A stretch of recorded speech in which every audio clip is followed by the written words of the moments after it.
So here I am in Henties Bay, Namibia, some 75 kilometers north of Swakopmund, where I lived for a collective of 11 years.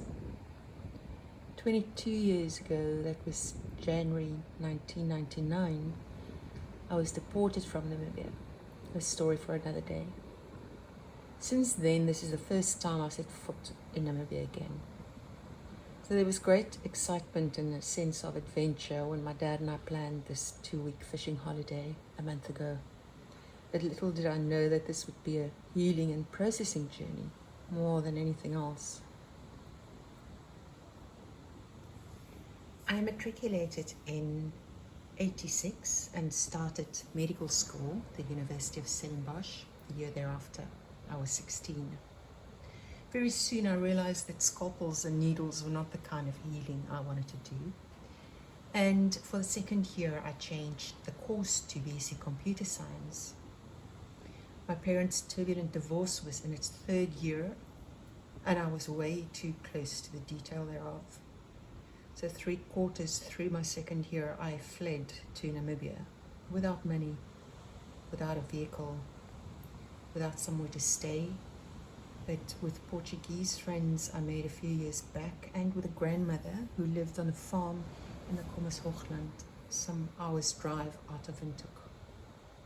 I spent a grave few months in Windhoek, which warrants also a separate story for another day, and then started a job in Swakopmund against the coast.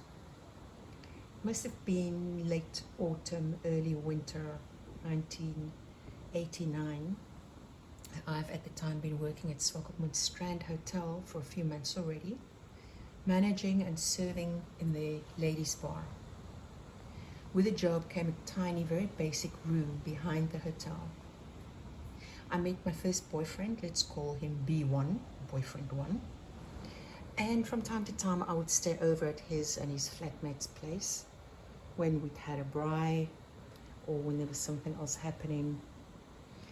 Also at the time, my dad let me know that he was coming to Namibia, Henties Bay, for a fishing trip. And on his way back home, he would stop at my little hotel room to say hello. We agreed that he'd be there at 6:30, I think it was, in the morning. It was early, on his way back to his farm in the Northern Cape. Previous night, however, we had a braai at B1's place, and I stayed over there. I overslept. I ran to my little hotel room, hoping that my dad would wait. I think I was half an hour late already. Got there, no sign of my dad. So of course he left. He knocked, no answer, and he hit the road home.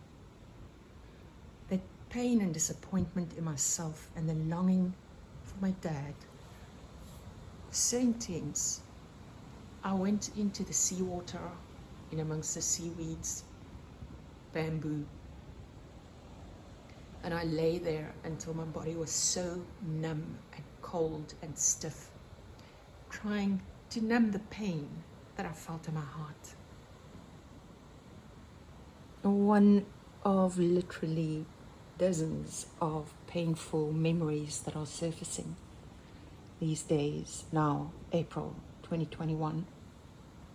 And approach to heal I'm taking is to acknowledge that fear and insecurity and the bleeding heart for the broken family I had at the time. And to acknowledge that those times are over, never to return. That I'm able to support myself, my life. That I'm able to love and comfort that lost and terrified young Tanya now. And that I'm able to steer my destiny with discernment and with healthy choices into the future.